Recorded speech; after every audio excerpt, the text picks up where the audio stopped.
Kitab 2 Samuel.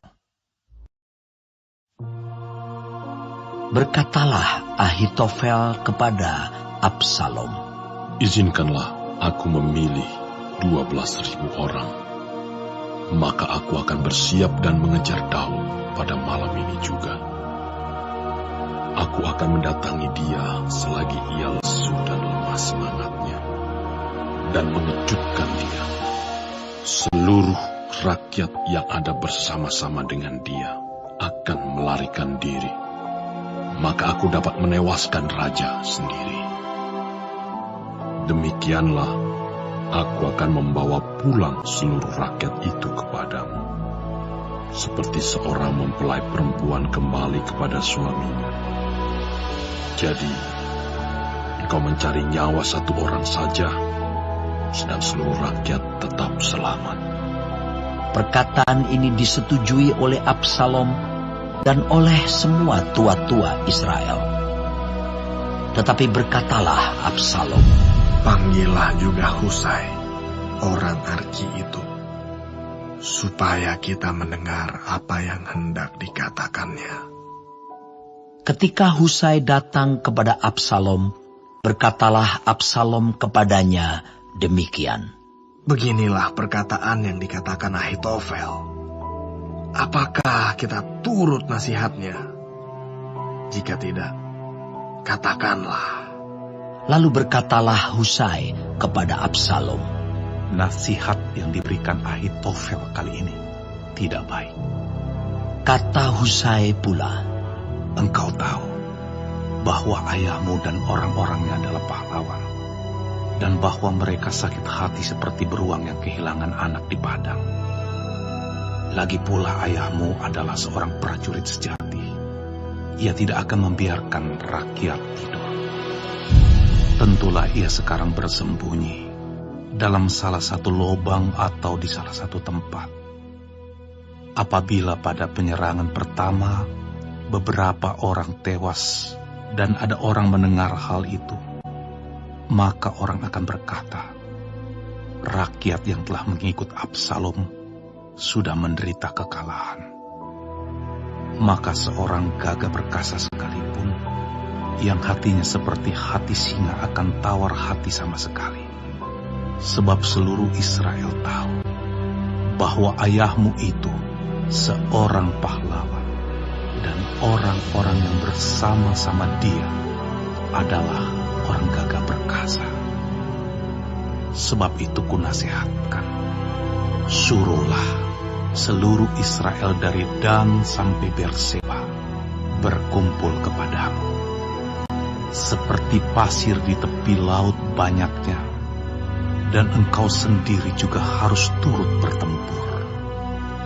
Apabila kita mendatangi dia di salah satu tempat di mana ia terdapat, maka kita akan menyergapnya seperti embun jatuh ke bumi, sehingga tidak ada yang lolos, baik dia maupun orang-orang yang menyertainya. Dan jika ia mengundurkan diri ke suatu kota, maka seluruh Israel akan mengikat kota itu dengan tali, dan kita akan menyeretnya sampai ke sungai, hingga batu kecil pun tidak terdapat lagi di sana." Lalu berkatalah Absalom dan setiap orang Israel, "Nasihat Husai orang Arki itu lebih baik daripada nasihat Ahitofel." Sebab Tuhan telah memutuskan bahwa nasihat Ahitofel yang baik itu digagalkan, dengan maksud supaya Tuhan mendatangkan celaka kepada Absalom. Sesudah itu berkatalah Husai kepada Zadok dan kepada Abiatar, imam-imam itu, Ini dan itu dinasihatkan Ahitofel kepada Absalom dan kepada para tua-tua Israel. Tetapi ini dan itu kunasihatkan. Oleh sebab itu, suruhlah dengan segera memberitahukan kepada Daud demikian, pada malam ini janganlah bermalam di tempat-tempat penyeberangan kepada gunung. tetapi menyeberanglah dengan segera, supaya jangan raja dan seluruh rakyat yang bersama-sama dengan dia itu ditelan habis. Yonatan dan Ahimaas menunggu di En-Rogel, dan setiap kali ada seorang budak perempuan yang datang membawa kabar kepada mereka, dan mereka pun langsung memberitahu Raja Daud, sebab mereka tidak boleh dilihat memasuki kota. Tetapi seorang anak melihat mereka, lalu memberitahu Absalom. Jadi pergilah keduanya dengan segera, dan sampailah mereka ke rumah seseorang di Bahurim yang mempunyai sumur di halamannya. Maka turunlah mereka ke dalamnya. Kemudian perempuan itu mengambil kain tudungan, membentangkannya di atas mulut sumur itu, dan menaburkan butir-butir gandum di atasnya, sehingga tidak kelihatan apa-apa. Sampailah orang-orang Absalom kepada perempuan itu di rumahnya, lalu bertanya, "Di manakah Ahimaas dan Yonatan?" Jawab perempuan itu kepada mereka, "Mereka telah menyeberangi sungai itu." Kemudian mereka mencari, tetapi tidak mendapatnya. Lalu pulanglah mereka ke Yerusalem.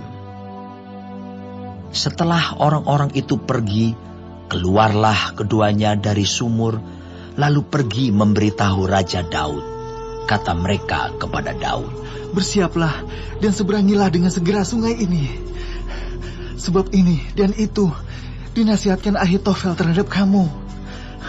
Lalu bersiaplah Daud dan seluruh rakyat yang bersama-sama dengan dia, dan mereka menyeberangi sungai Yordan. Pada waktu fajar tidak ada seorang pun yang ketinggalan, yang tidak menyeberangi sungai Yordan. Ketika dilihat Ahitofel bahwa nasihatnya tidak dipedulikan, dipasangnyalah pelana keledainya, lalu berangkatlah ia ke rumahnya, ke kotanya. Ia mengatur urusan rumah tangganya, kemudian menggantung diri. Demikianlah ia mati, lalu ia dikuburkan dalam kuburan ayahnya. Maka sampailah Daud ke Mahanaim, ketika Absalom menyeberangi sungai Yordan dengan seluruh orang Israel yang menyertainya. Absalom telah mengangkat Amasa menggantikan Yoab untuk mengepalai tentara. Amasa adalah anak seorang yang bernama Yitra, seorang Ismael yang telah memperistri Abigail binti Nahas, saudara perempuan Zeruya, ibu Yoab. Lalu orang Israel dan Absalom berkemah di tanah Gilead.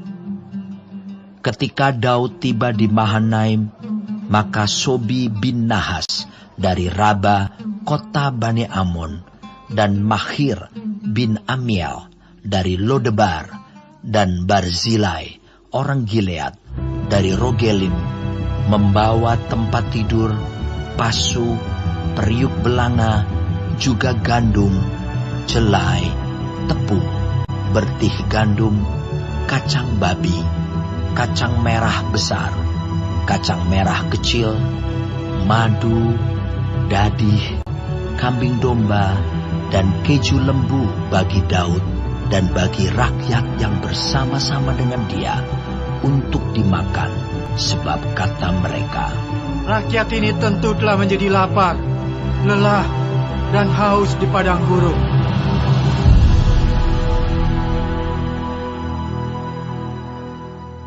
Kitab 2 Samuel.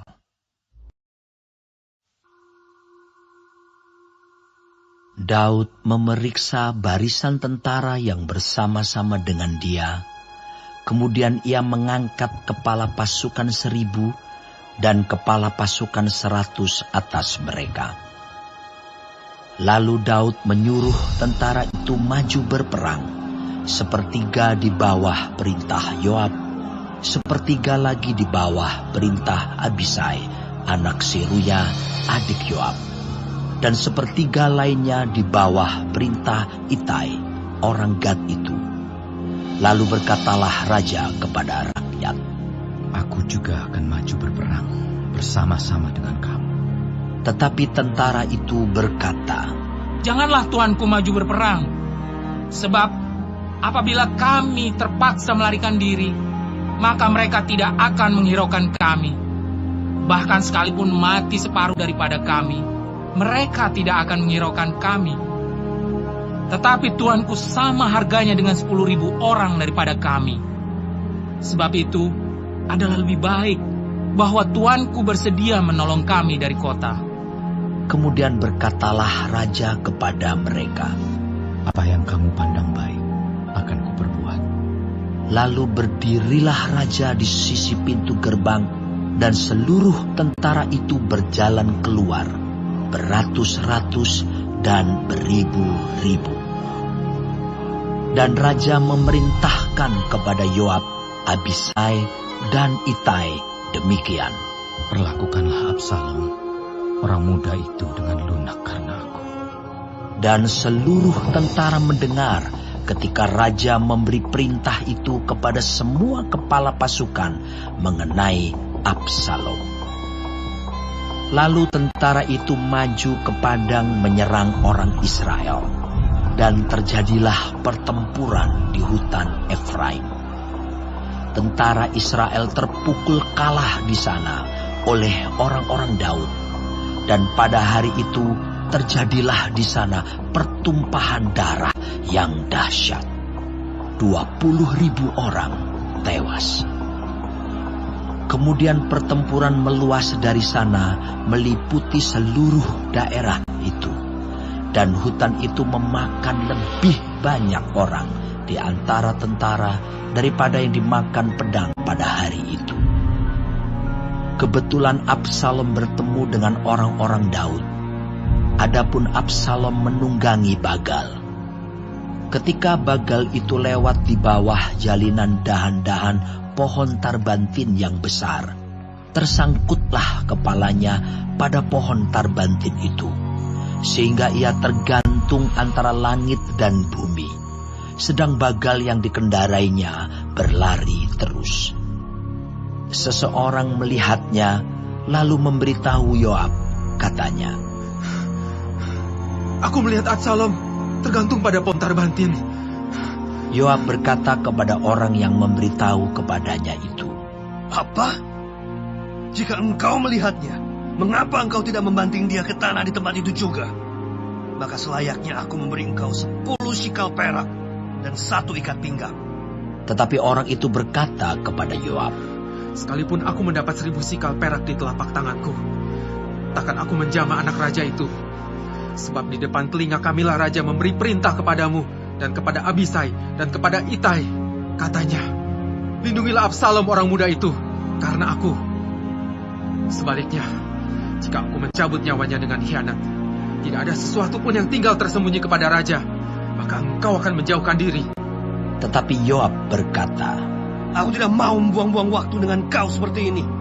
Lalu diambilnyalah 3 lembing dalam tangannya, dan ditikamkannya ke dada Absalom, sedang ia masih hidup di tengah-tengah dahan pohon terbantin itu. Kemudian 10 bujang pembawa senjata Yoab mengelilingi Absalom, lalu memukul dan membunuh dia. Sesudah itu Yoab meniup sangkakala, sehingga tentara berhenti mengejar orang Israel, sebab Yoab mau menahan tentaranya itu. Lalu mereka mengambil mayat Absalom dan melemparkannya ke dalam lubang yang besar di hutan itu. Kemudian mereka mendirikan di atasnya timbunan batu yang sangat besar. Dan seluruh orang Israel melarikan diri masing-masing ke kemahnya. Sewaktu hidupnya, Absalom telah mendirikan bagi dirinya sendiri tugu yang sekarang ada di lembah raja, sebab katanya, Aku tidak ada anak laki-laki untuk melanjutkan ingatan kepada namaku. Dan ia telah menamai tugu itu menurut namanya sendiri. Sebab itu sampai hari ini tugu itu dinamai orang Tugu Peringatan Absalom. Kemudian berkatalah Ahimaas bin Zadok, biarlah aku berlari menyampaikan kabar yang baik itu kepada raja, bahwa Tuhan telah memberi keadilan kepadanya dengan melepaskan dia dari tangan musuhnya. Tetapi berkatalah Yoab kepadanya, pada hari ini bukan engkau yang menjadi pembawa kabar. Pada hari lain boleh engkau yang menyampaikan kabar. Tetapi pada hari ini engkau tidak akan menyampaikan kabar, karena anak raja sudah mati. Lalu berkatalah Yoab kepada seorang Etiopia, pergilah, beritahukanlah kepada raja apa yang kau lihat. Orang Etiopia itu sujud menyembah kepada Yoab, lalu berlari pergi. Tetapi berkatalah sekali lagi Ahimaas bin Zadok kepada Yoab, apapun yang terjadi, izinkanlah juga aku berlari pergi menyusul orang Etiopia itu. Tetapi kata Yoab, mengapa juga engkau mau berlari pergi, anakku? Apakah engkau membawa kabar yang menguntungkanmu? Jawabnya, apapun yang terjadi, aku mau berlari pergi. Lalu berkatalah Yoab kepadanya, kalau demikian, larilah. Maka berlarilah Ahimaas mengambil jalan dari lembah Yordan, sehingga ia mendahului orang Etiopia itu. Adapun Daud duduk di antara kedua pintu gerbang, sedang penjaga naik ke sotoh pintu gerbang itu di atas tembok. Ketika ia melayangkan pandangnya, dilihatnyalah orang datang berlari, seorang diri saja. Berserulah penjaga memberitahu raja. Lalu raja berkata, jika ia seorang diri, maka kabar yang baiklah disampaikannya. Sementara orang itu mendekat, penjaga itu melihat seorang lain datang berlari. Lalu penjaga itu menyerukan kepada penunggu pintu gerbang, katanya, lihat, ada lagi orang datang berlari, seorang diri. Berkatalah raja, itu pun membawa kabar yang baik. Sesudah itu berkatalah penjaga, aku lihat cara berlari orang yang pertama itu seperti cara berlari Ahimaas bin Zadok. Berkatalah raja, itu orang baik. Ia datang membawa kabar yang baik. Lalu Ahimaas berseru, katanya kepada raja, selamat. Kemudian sujudlah ia menyembah kepada raja dengan mukanya ke tanah, serta berkata, terpujilah Tuhan Allahmu, yang telah menyerahkan orang-orang yang menggerakkan tangannya melawan tuanku raja. Lalu bertanyalah raja, selamatkah Absalom, orang muda itu? Jawab Ahimaas, aku melihat keributan yang besar ketika Yoab menyuruh pergi hamba raja, hambamu ini. Tetapi aku tidak tahu apa itu.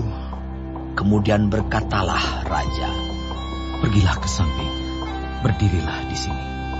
Ia pergi ke samping dan tinggal berdiri. Maka datanglah orang Etiopia itu. Kata orang Etiopia itu, tuanku raja mendapat kabar yang baik, sebab Tuhan telah memberi keadilan kepadamu pada hari ini, dengan melepaskan tuanku dari tangan semua orang yang bangkit menentang tuanku. Tetapi bertanyalah raja kepada orang Etiopia itu, selamatkah Absalom, orang muda itu? Jawab orang Etiopia itu, biarlah seperti orang muda itu musuh tuanku raja, dan semua orang yang bangkit menentang tuanku untuk berbuat jahat. Maka terkejutlah raja, dan dengan sedih ia naik ke anjungan pintu gerbang, lalu menangis. Dan beginilah perkataannya sambil berjalan, anakku Absalom, anakku Absalom. Kalau aku mati menggantikan engkau, Absalom, anakku, Anakku. Kitab 2 Samuel. Lalu diberitahukanlah kepada Yoab, ketahuilah, raja menangis dan berkabung karena Absalom.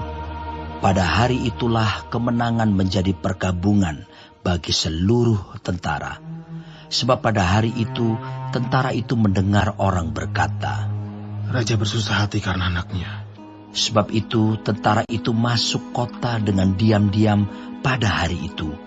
Seperti tentara yang kena malu kembali dengan diam-diam karena melarikan diri dari pertempuran. Raja menyelubungi mukanya dan dengan suara nyaring merataplah raja. Anakku, Absalom, Absalom, anakku, anakku. Lalu masuklah Yoab menghadap raja di kediamannya serta berkata, pada hari ini, engkau mempermalukan semua hambamu yang telah menyelamatkan nyawamu pada hari ini, dan nyawa anak-anakmu laki-laki dan perempuan, dan nyawa istri-istrimu, dan nyawa gundik-gundikmu, dengan mencintai orang-orang yang benci kepadamu, dan dengan membenci orang-orang yang cinta kepadamu. Karena pada hari ini, engkau menunjukkan bahwa panglima-panglima dan anak buah tidak berarti apa-apa bagimu. Bahkan aku mengerti pada hari ini, bahwa seandainya Absalom masih hidup, dan kami semua mati pada hari ini, maka hal itu kau pandang baik. Oleh sebab itu, bangunlah, pergilah keluar, dan berbicaralah menenangkan hati orang-orangmu. Sebab aku bersumpah demi Tuhan, apabila engkau tidak keluar, maka seorang pun tidak akan ada yang tinggal bersama-sama dengan engkau pada malam ini. Dan hal ini berarti celaka bagimu, melebihi segala celaka yang telah kau alami sejak kecilmu sampai sekarang. Lalu bangunlah raja dan duduk di pintu gerbang. Maka diberitahukanlah kepada seluruh rakyat demikian. Ketahuilah, raja duduk di pintu gerbang. Kemudian datanglah seluruh rakyat itu menghadap raja. Adapun orang Israel sudah melarikan diri masing-masing ke kemahnya. Seluruh rakyat dari semua suku Israel berbantah-bantah, katanya, raja telah melepaskan kita dari tangan musuh kita. Dialah yang telah menyelamatkan kita dari tangan orang Filistin. Dan sekarang ia sudah melarikan diri dari dalam negeri karena Absalom. Tetapi Absalom yang telah kita urapi untuk memerintah kita sudah mati dalam pertempuran. Maka sekarang, mengapa kamu berdiam diri dengan tidak membawa raja kembali? Raja Daud telah menyuruh orang kepada Zadok dan Abiatar, imam-imam itu, dengan pesan, berbicaralah kepada para tua-tua Yehuda demikian. Mengapa kamu menjadi yang terakhir untuk membawa raja kembali ke istananya? Sebab perkataan seluruh Israel telah sampai kepada raja. Kamulah saudara-saudaraku, kamulah darah dagingku. Mengapa kamu menjadi yang terakhir untuk membawa raja kembali? Dan kepada Amasa haruslah kamu katakan, bukankah engkau darah dagingku? Beginilah kiranya Allah menghukum aku, bahkan lebih lagi daripada itu, jika engkau tidak tetap menjadi panglimaku menggantikan Yoab. Demikianlah dibelokkannya hati semua orang Yehuda secara serentak, sehingga mereka menyuruh menyampaikan kepada raja pesan ini. Kembalilah, tuanku, dan semua anak buahmu. Lalu berangkatlah raja pulang, dan sampailah ia ke tepi sungai Yordan. Sementara itu orang Yehuda telah sampai ke Gilgal untuk menyongsong raja dan untuk membawa raja menyeberang sungai Yordan. Juga Simei bin Gera, orang Benyamin, yang dari Bahurim itu cepat-cepat datang bersama-sama dengan orang-orang Yehuda untuk menyongsong Raja Daud.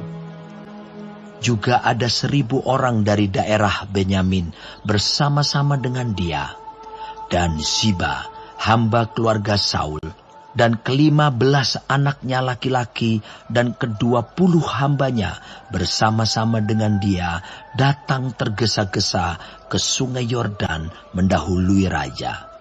Lalu menyeberang dari tempat penyeberangan untuk menyeberangkan keluarga raja dan untuk melakukan apa yang dipandangnya baik.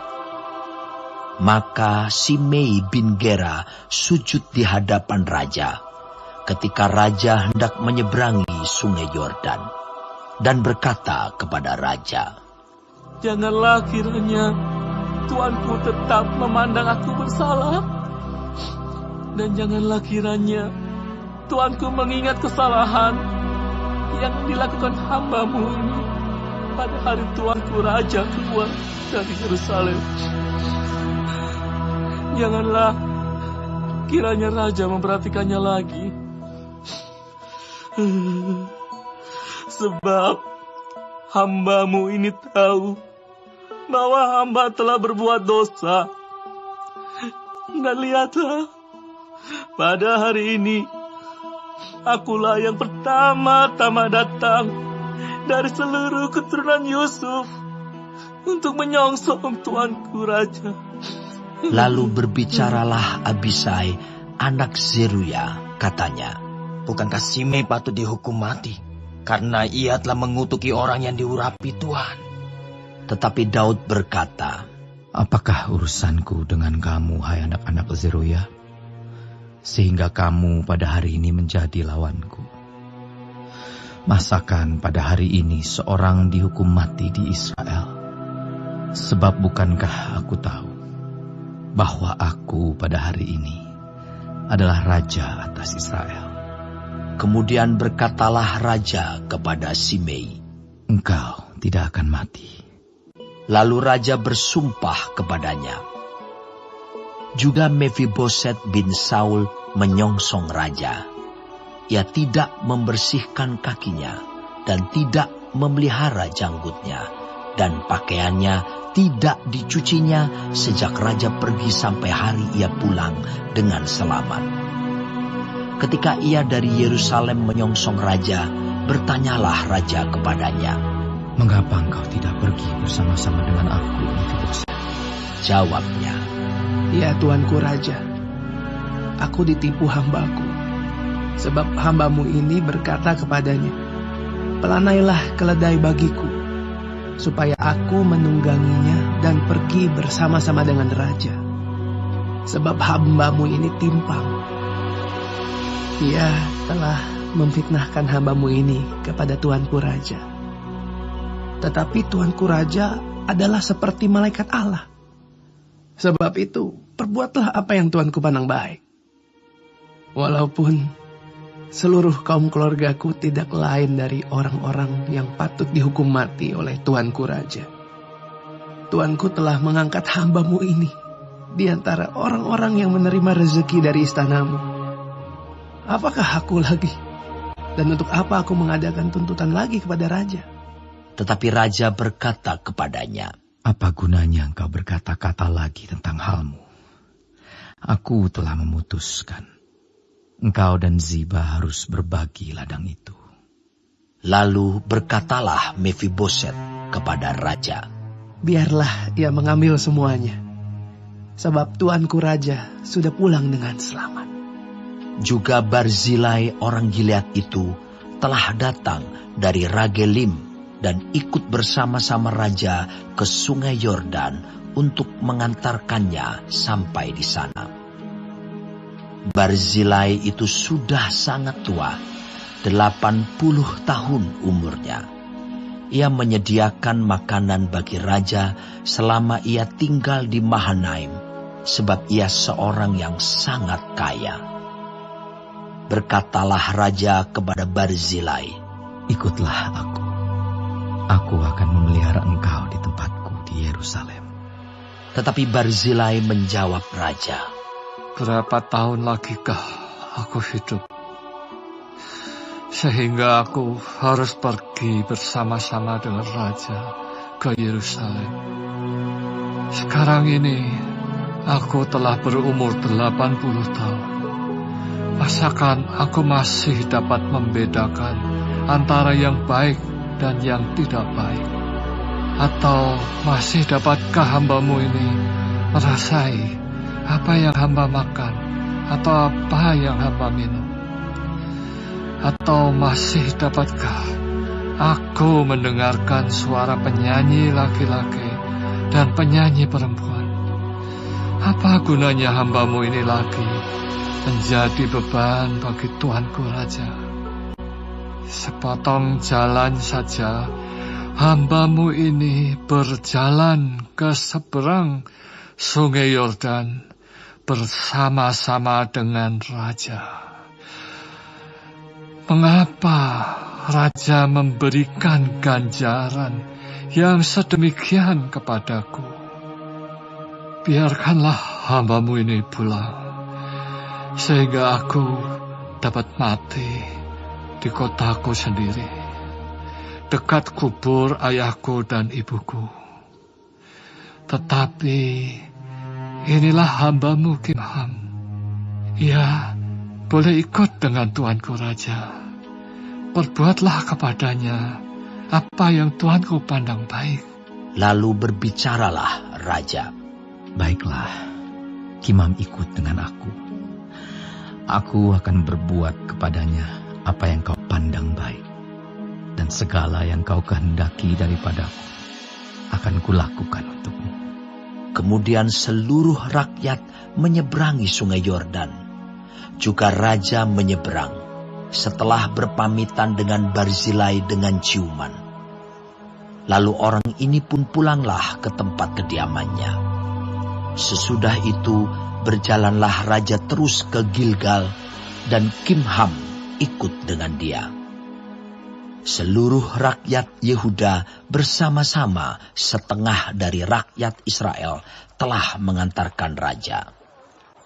Tetapi seluruh orang Israel datang menghadap Raja dan berkata kepada Raja, "Mengapa saudara-saudara kami, orang-orang Yehuda itu, menculik Raja dan membawa dia menyeberangi Sungai Yordan dengan keluarganya, dan semua orang Daud yang menyertai dia?"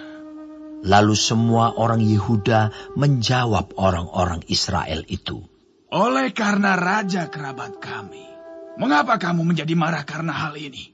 Apakah kami makan apa-apa atas biaya Raja? Apakah kami mendapat keuntungan?" Tetapi orang-orang Israel itu menjawab orang-orang Yehuda, "Kami 10 kali lebih berhak atas Raja. Sebagai anak sulung, kami melebihi kamu. Mengapa kamu memandang kami rendah? Bukankah kami yang pertama-tama harus membawa Raja kami kembali?" Tetapi perkataan orang-orang Yehuda itu lebih pedas daripada perkataan orang-orang Israel.